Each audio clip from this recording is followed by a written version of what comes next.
Hey there, Mr. Redder here. Welcome back to another episode of Reddit Podcast Stories. Our first story we'll be reading today. My boyfriend demands I wear an ugly sweater to Christmas dinner with his family. After that, am I the jerk for upstaging my wife in our Christmas cookie baking tradition? And after that, blind me in traffic with your high beams? Okay, two can play this game. Now for every thumbs up this video gets, one Karen does not get any Christmas cookies. As long as I still get some figgy pudding, we'll be fine. So please smash that like button and subscribe and turn on notifications for new stories from Reddit every single day. My boyfriend demands I wear an ugly sweater to Christmas dinner with his family. My boyfriend and I have been dating for a few months, and he invited me to meet his family for the first time for Christmas dinner. According to him, it's his brother's, he has 3, family tradition to make new partners wear an ugly Christmas sweater of their choosing as a rite of passage, his words, for entering the family. At first, I thought the concept was cute. I had imagined things like Santa getting stuck in a chimney, lights, bells, etc. But when they mailed me the sweater, my jaw dropped. It was probably the most inappropriate Christmas sweater I've ever seen. Without getting too much into detail, let's just say that Santa was participating in an act that was not okay to be seen in public. I personally thought it was gross, and it was bad enough that if someone at work saw me wearing it, I'd definitely get in trouble. I told my boyfriend that in no way would I wear this, but he said I was being a wet blanket and unsupportive of his family tradition. I said I'd wear any other sweater and would even pay for one myself, but he just called me a spoilsport. I do love my boyfriend, so I actually considered wearing it and asking people to not take pictures as a compromise. But the day of the party, I decided not to wear it last minute. I had to drive separately from work, so my boyfriend didn't know about this prior. When his brother opened the door, he eyed me up and down, and I could tell he wasn't happy that I didn't wear the sweater. My boyfriend was really upset when he saw me, and we argued in the guest room for a bit. His brothers teased me for being so uptight, and I could tell the jokes embarrassed my boyfriend. I ended up leaving the party early without my boyfriend, and we've been fighting via text since. Now, I'm thinking that I was the jerk for taking the joke too seriously. Not the jerk. I honestly thought by the title it was one of those cheesy ugly sweaters, but it seems like it wasn't that. It also seems like they want to turn you into the butt of a joke for the evening. Also, I'm guessing none of the males wore ugly sweaters either. Not the jerk. Ugly sweaters are one thing. Crude sweaters meant as hazing are another thing. That your boyfriend supported the sweater should be a little concerning. Honestly, if a family has a habit of hazing new partners, the best thing you can do for yourself is to set proper expectations immediately and not play along. Starting out with them in a compliant, don't rock the boat attitude is just kicking the can down the road. If they're testing your threshold for compliance and mistreatment, then non-compliance is key. If they're just mean people who are more concerned with their own hilarity, eye roll, than they are with making a guest feel welcome, then again, you're telling them right up front to leave you out of it. Not the jerk. And depending on your boyfriend's willingness to protect you now, in the beginning, when you're still in the honeymoon phase and everyone is on their best behavior, really take a long, hard look at this family's dynamics. With the expectation that the first year or two are when everyone's putting their best foot forward, the inference is that it's all downhill from here. Are you really looking down the road and seeing a good outcome here? Update. I really appreciate everyone who took the time to message me. After reading your comments, I really thought long and hard about my boyfriend's family and whether or not I wanted to be with a partner who wouldn't respect my boundaries. We got into one final fight when he nagged me to apologize to his brothers all separately. I told him that if he wore the sweater they bought me to our Friendsmas party, about 15 to 20 attendees, then I'd apologize. He immediately freaked out and said no, and tried to argue that they wouldn't understand because it's not their tradition. I explained that it had nothing to do with tradition, but rather with my personal comfort level and whether or not the sweater was an appropriate article of clothing. I asked him why he felt uncomfortable wearing the sweater in front of friends, and he refused to answer. He froze up, and that's when I realized it wasn't going to work out. He knew that it was inappropriate, and he himself refused to wear it in public, yet he was too stubborn to apologize and be on my side. I told him it wasn't going to work out, so I guess I'm going into the new year single as a Pringle. A few friends found out about the breakup already, and this might have made me a jerk for now, but I sent them the photo of the sweater and explained what happened. I'm also glad to know that even people in real life were grossed out. I don't know what will happen with his friendships with those people, but it's none of my business at this point. Thanks, guys, and happy holidays. Well, who do you think is the jerk? OP or her boyfriend and his family? Please let us know. Good job, OP. Now that's what you call dodging a bullet. A Christmas bullet. Am I the jerk for upstaging my wife and our Christmas cookie baking tradition? I'm 25, male, and my wife is 23, female, and we have a tradition every Christmas where we would bake Christmas cookies and frost them with our friends. We'd then give the cookies out to friends and family and helpers. Every year, my wife would take on the bulk of the baking duties, insisting that only she knew how to bake them right and only letting whoever is helping frost them. She always insisted on doing all the baking because frosting is the fun part and the only thing people want to do. Usually this frosting and baking marathon would last until the wee hours of the morning and start around noon. Well, this year, for reasons that aren't relevant to this post today, she won't be available on the day we normally do all of this. She was sad that we wouldn't be able to do our cooking tradition. I said that I was more than capable of baking the cookies. She seemed to think I was joking and that I could basically never do it myself. Well, I said I'd try, and she wished me a sarcastic good luck.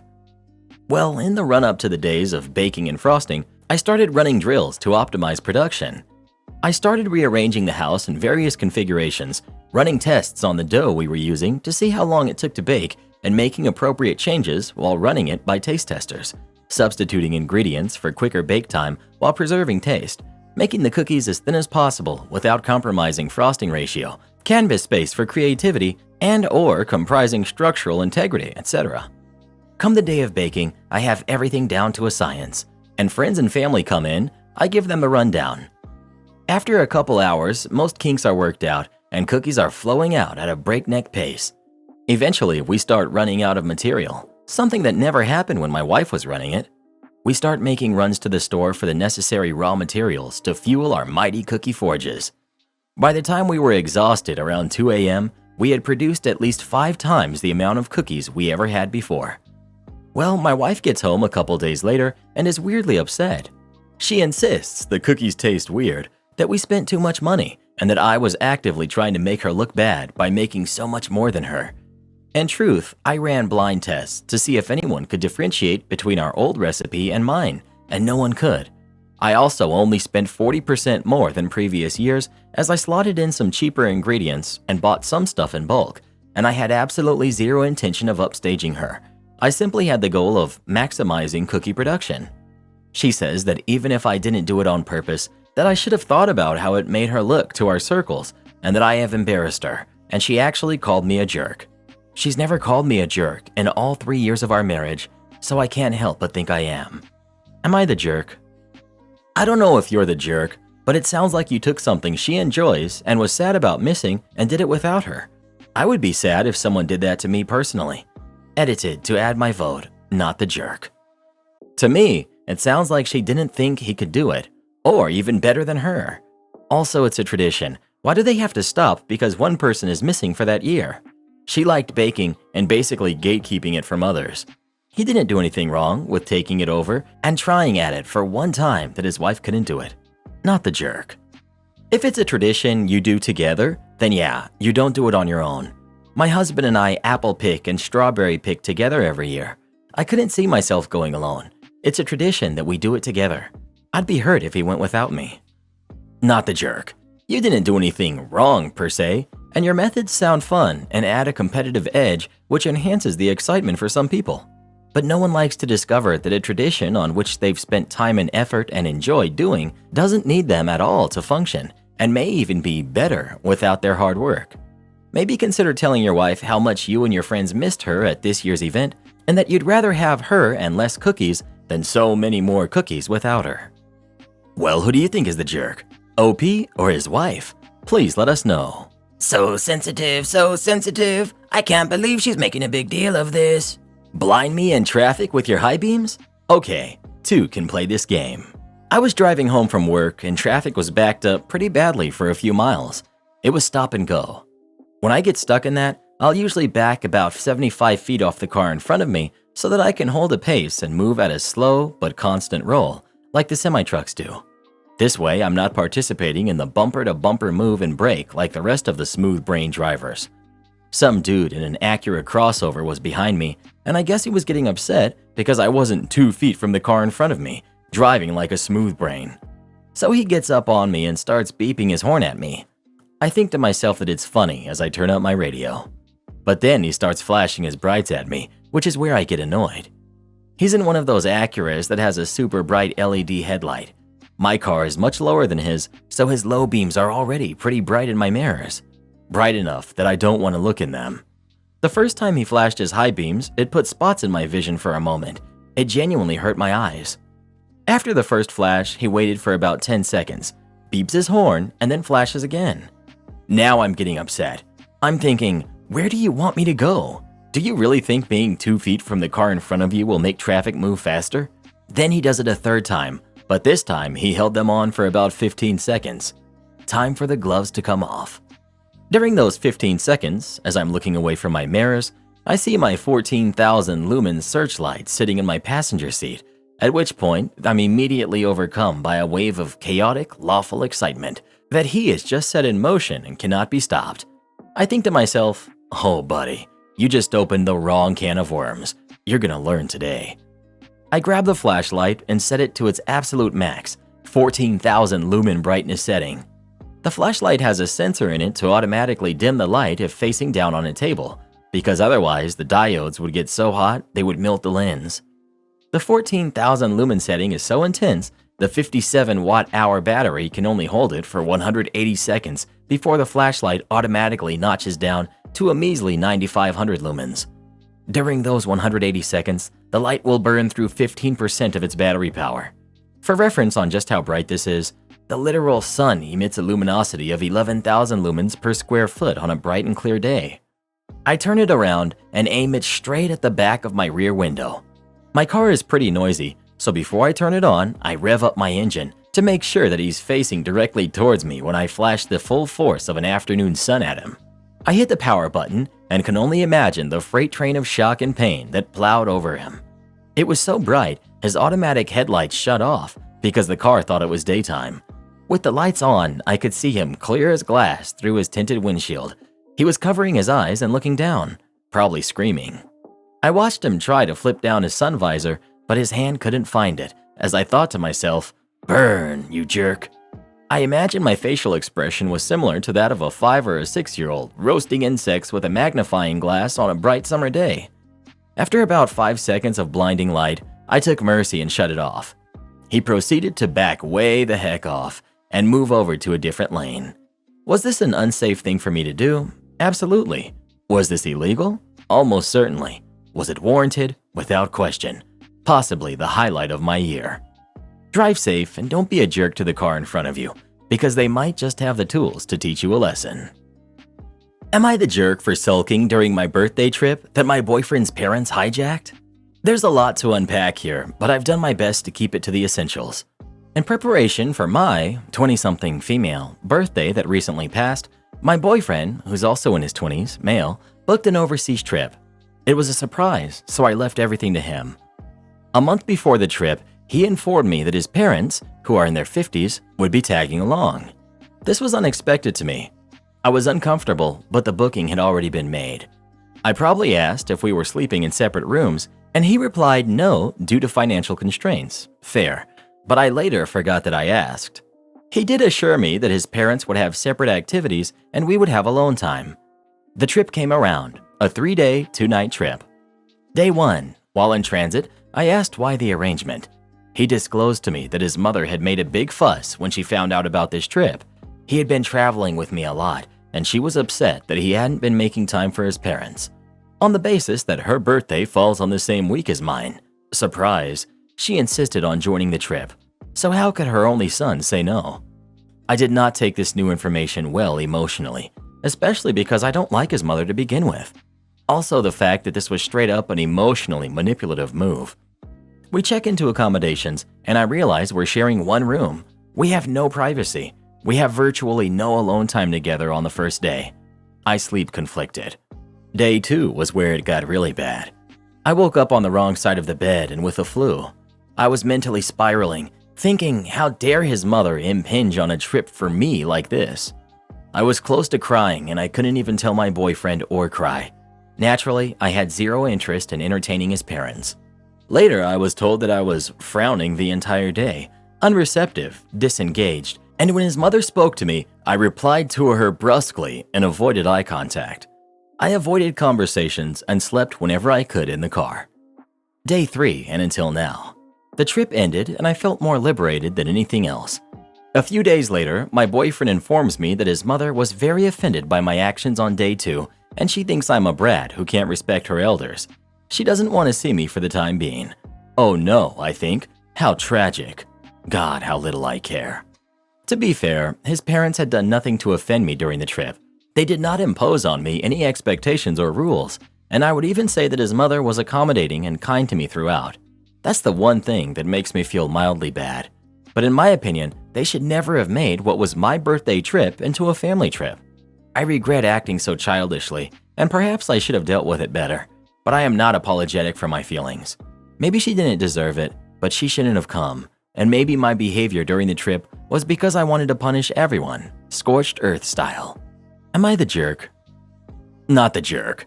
Dear Lord, this whole thing is the biggest red flag of all time. Run now or start mentally preparing for them to tag along on your honeymoon. Not the jerk. Seriously, your birthday trip with your boyfriend turned into a family vacation, sharing a single room with his parents, and you were not feeling well, and you're supposed to entertain them? Oh no. It was your trip, and you were there for you, not them. You need to ask yourself if you want this type of crap happening all the time because your boyfriend needs to grow a spine and boundaries with his mother, or you need a new boyfriend, because if one of the two don't happen, you're going to be putting up with this for the rest of your life. Am I the jerk for flipping out on a dog owner for ruining lunch? This happened about an hour ago at the time of typing. I have a 3-month-old and wife is still on maternity leave. They came to visit me at work and brought Chick-fil-A for lunch. There's a canal area that has half a dozen decent-sized grassy areas with benches. There's a walking path along it that gets a decent amount of traffic. We find a completely empty grassy area with a bench. There's no one around and it's really nice out. My kid is sitting in the stroller just being chill. I'm talking to both my kid and wife while we're eating. My kid starts crying and I pick him up to soothe him.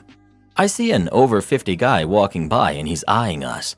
Figured he was looking at my kid since he was crying. When all of a sudden, a maybe 5-pound unleashed dog comes up and starts messing with my wife's ankle. This really scared her. We're not exactly dog friendly. Neither of us grew up with dogs and we have zero interest in owning, let alone interacting with them. Then a second small dog walks up to us. I turn to the guy and say, "Get your dogs away from us." He just looks at me with this dopey look on his face, so I say it again. He half-heartedly tells the dogs to come to him. They don't listen to him. I'm like, "Come on, man, get your dogs away from us. We're eating lunch and don't want them around. My kid is still crying." My wife asks him to get them away too. He says to me, "You don't like dogs?" I'm just like, "No, I don't like dogs. I also hate bad," I used a worse word, "owners like you that don't leash their dogs and let them rudely walk up to people. I don't want your dogs around." He tells me I don't have to be so rude. I responded back with, "You are the jerk that decided to let your dogs occupy the same 10 square feet as us, despite there being other areas to go. If you wouldn't have bothered us, I wouldn't be flipping out on you." He looked shocked that someone didn't adore his dogs and walks away, muttering at me under his breath. So, am I the jerk? Edit. This is not a dog park or even a regular park, just an area with multiple grassy areas. There's a lot of signage to pick up doggy doo and leash your dogs. Not the jerk. Leash laws exist for a reason. Not everyone wants dogs in their space. People have phobias and allergies are a thing. So for multiple reasons, it's irresponsible to have them off of a leash in the same area as others without knowing if they're dog friendly. The fact that you had to ask multiple times and he seemed bewildered that he was in the wrong is aggravating, and you're not obligated to be nice to people who don't have any respect for others in public. Am I the jerk for blasting Disney music? I, 16 female, have an older brother who's 19. He's one of those prank YouTubers and TikTokers. He's been doing this kind of content since 2017, first on YouTube, then expanding to TikTok for short form around 2020. He's decently popular with kids and makes some pretty good money from it. It's annoying for me and I hate it. As his little sister, I'm constantly having a camera shoved in my face even when I'm busy. He's pranked me by pretending to delete my school projects off of my laptop, throwing out my homework, study material, and once fabricated a fake report card that he gave to my tech-illiterate parents, which got me grounded for a month, even after I proved that my grades are good because they never go back on their punishments. He has also come to my work to surprise me and prank me, which has gotten me in trouble with my manager until they moved me to working in the back and not up front with customers because he had come in so much. With my money, I recently bought a Bluetooth speaker, and whenever I see him with his stupid camera, I blast whatever Disney music I can. Let It Go, We Don't Talk About Bruno, anything I can, because Disney is vicious with copyright and the footage is useless. He tried talking to me about it, usually on camera, to work out our issue, which means me stopping, so that he can go back to making money off pranking me. Because I'm apparently very popular with his audience, he's been slowly losing views and followers, which he is blaming me and my speaker for. My parents are taking his side as he's providing for us and he's the golden child. So Reddit, am I the jerk? Edit. Please stop telling me to expose him or make a call-out post and exposing him. I don't and will not make a permanent social media account anywhere, so that isn't possible. You have a massively dysfunctional family if your 19-year-old brother's TikToks are providing for your family. Your parents suck and your brother sucks. As soon as you're 18, find a way to move out and be on your own. OP. I am. I have my job so I can save money, and I have some friends who also want to move out at 18, and we plan to find an apartment and move in together. My parents are trying their best. They're immigrants, and me and my brother are first generation. Before his channel, our family struggled a lot, so they see his pranks as something to endure so that we don't return to how we lived before. My brother sucks. My parents are doing their best, even if it's misguided. Based on your other comments, it sounds to me like the pranks are something for you to endure and not them. If your parents are off limits and yet they continue to reap the benefits of your brother's success, then you have every right to be off limits as well. This isn't something that is applying equally to your parents, and it's unreasonable for it to be something that you solely bear the burden of. Keep blasting that music and protect that speaker. Lady can't tell the difference between food and the pattern of the table. So during last Saturday's evening shift, I had these two stray drinkers, a man and a woman, probably in their early 40s, wander from the bar area into the restaurant part and seat themselves on a table in my section. When this happens, we usually just politely explain to people, "Sorry guys, this part is for dining. If you're just here for drinks, the bar area is over there." And most of the time people are understanding. But also sometimes if the bar is really busy and the tables aren't actually needed at that time, we just let it slide. So I tell our hostess that some drinkers set themselves on my table and ask if I should kick them out. She says, "Nah, it's all right. They can be there for a bit. The bar is packed." So I just ignore them and continue to serve my actual guests. Just as I'm approaching the table opposite theirs to take an order, the woman loudly says, "Excuse me, the table is dirty," and points to a few crumbs in front of her. "Can you wipe it?" The way she said it kind of rubbed me the wrong way, because it was as though she was accusing me of not keeping on top of the cleaning. But actually, if you just randomly walk in and seat yourself on a table that isn't ready yet, or for you in the first place, then you only have yourself to blame if it's dirty, right? But regardless, I just said, "Sure, just give me a minute." I turned back to take the order from the other table, then went and got a spray and some roll to wipe it down for them. So I go over and wipe it down, but before I can leave, the woman goes, "There's still some food here," and points to, I kid you not, literal air, like there's nothing there. But I wipe it down a second time anyway, just to appease her. Side note that it's literally Saturday night, and all of my other tables have guests on them, and these people aren't even supposed to be here, let alone be getting service from me. As I'm about to leave again, she shrieks, "It's still dirty," and again points to the flawlessly clean table. I'm dumbfounded, but I figure maybe she's confused by the pattern of the table. They're metal and kind of have that effect where it looks like it has water stains all over it. So I kindly explain, "Oh, I think it's just the sort of mottled pattern of the table." But then her husband, who had been inert up until this point, snatches the spray out of my hand and furiously sprays it all over this one spot she had been pointing at. He then thrusts his palm out at me to ask for some of the roll. I just kinda silently obliged and handed him the bunch I was holding, and he goes in on this table, as if he's literally trying to erode it into a pile of dust. Then he shoves the spray and roll back into my hands as if to say, "That's how you clean a table." Obviously, the table looks completely the same, and I, still dumbfounded, just stare at him and then walk off. It honestly takes me a minute to stop being confused and to realize that I'm upset. I don't really feel like tolerating their existence in my vicinity now, so I relay what happened to the hostess, who says I'll sort it out and heads over to the table. Hostess: "Hey guys, really sorry, but we need this table for a booking now." We don't. Woman: "Do you need it literally right now?" Yes. "Like this exact second?" Yes. "Well, the bar is full. What do you expect us to do? Stand?" Yes. So they angrily leave and then stand in the bar for a good half an hour with their drinks, watching over their ex table, probably waiting to see if we actually do use it. We don't use it at all, and I'm fully expecting them to seek a manager to complain about us. But perhaps they had the humility to realize that they were just jerks and got evicted for it. My ex-mother-in-law demands to have a key to my house. So me and my ex have been separated for 2 years. We separated on good terms, and we get on well despite our differences. We do have a 3-year-old daughter, and he works a lot, so doesn't get to have our daughter often. For this reason, I gave him a spare key to my house so that he could pop in and see us whenever he wanted. I completely trusted him with this key. For context, I've never had a good relationship with my ex's mother. She's always hated me and accused me of ruining her son's life by getting pregnant so young. I was 18. She hates me so much that when I was pregnant with our daughter, she threatened to take me to court to gain full custody of my daughter. When I found this out, I was of course furious and did confront her. They were empty threats, as I honestly think she knew she'd be fighting a lost battle. She despises me, and honestly, I'm not her biggest fan either. I haven't much interacted with her since I left my ex, except from the fortnightly visits where I take my daughter to her house. Well, my ex has been coming over to the house as usual, but has not been using his key.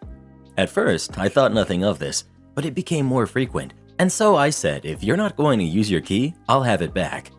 He then informed me that his mom had asked for the key so that she had access to the house and to see her granddaughter whenever she wanted. He told me he agreed. I lost my temper completely. After everything I'd gone through in the past, I had absolutely no idea why he thought it would be a good idea to give his deranged mother my key. I told him I wanted it back immediately and that I no longer wanted him to have a key. He's furious at me, saying his mother is in pieces as all she wants is to know that she can see her granddaughter whenever she so pleases. I told him that was in no way realistic, and if she wished to spend time with my daughter, she could message or call me, and I'd bring her over with me there also. This wasn't good enough, and now him and his family are not speaking to me. So, am I the jerk? Edit. My ex only had a key as he would often come around dinner time, and having to leave the stove or stop doing chores, etc. every day became very tedious, and it was simply convenient for him to carry a key. It was a very minor inconvenience, but it made my day slightly easier. My kid was never left home alone. Update. Locksmith has been called. Glad I'm not going insane. Thank you all. Not the jerk. Start documenting these things. Exact dates, exactly what they do and say. This sounds like a course leading to a restraining order on the mother-in-law. Be prepared for that date. Stand your ground firmly on this issue. If he wants to invite her over while caring for his daughter, that's his choice. Giving her access to your home is a gross violation of trust, and you are right to revoke that access. Personally, don't ask for the key back. Just change the locks. It will give you peace of mind that you are safe again. OP. I had started documenting back when she threatened custody, but stopped when we separated. I definitely think I should go back to it and continue it. Thank you. Well, what do you think? Should ex-mother-in-law get to keep her key to the house or not? Please let us know. I think a restraining order might be a better option. I'm worried my best friend will try to hook up with my husband. I, 36 female, live with my husband and our kid. My best friend, Stacy, who's 37, has been staying with us the last few weeks while her home undergoes renovation. I met my best friend in college, and we are pretty opposite when it comes to a lot of things. She's far more carefree, particularly with men. She loves dating committed men. Wives, fiancés, or girlfriend, she doesn't care and will pursue for the thrill. There have been a couple of occasions where she's been confronted publicly by spouses and she just laughs it off after the fact. Although she can be a bit flirtatious, she's never actually done anything totally out of line with my husband, but she has with the boyfriend of a mutual friend. Now the issue. I'm going to Las Vegas in a couple days and I'll be gone for 5 days. I told her that I would prefer if she stayed somewhere else while I'm gone.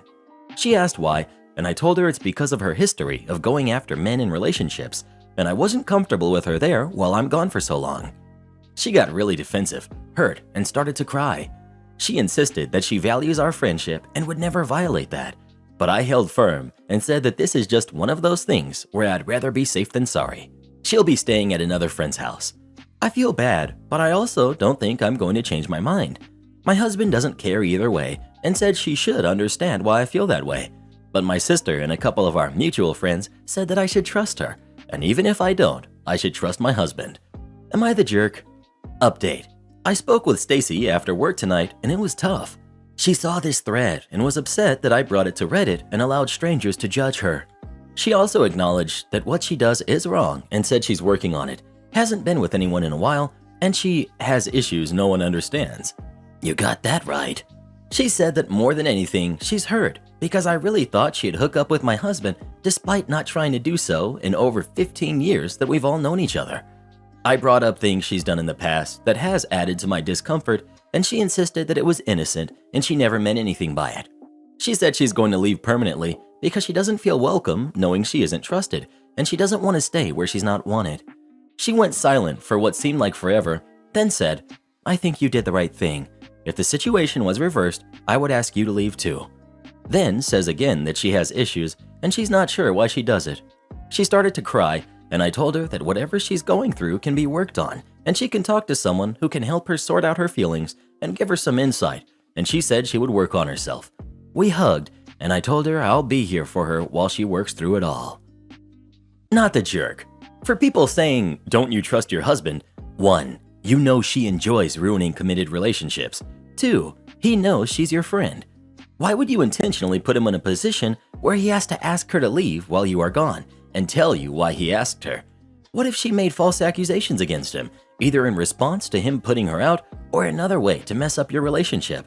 If she has changed, maybe this will be enough motivation for her to figure out why commitment to other people is such a turn-on for her. If she hasn't, not the jerk for proactively protecting your family. But I too wonder why you let her stay with you in the first place, given her total lack of shame previously. Good on you for putting your husband, your family, and the future of your friendship ahead of her short-term preferences. Support our channel by joining as a member today, and we'll give you a shout out in our next video. Or come watch this video next. You won't believe what Karen does in that one.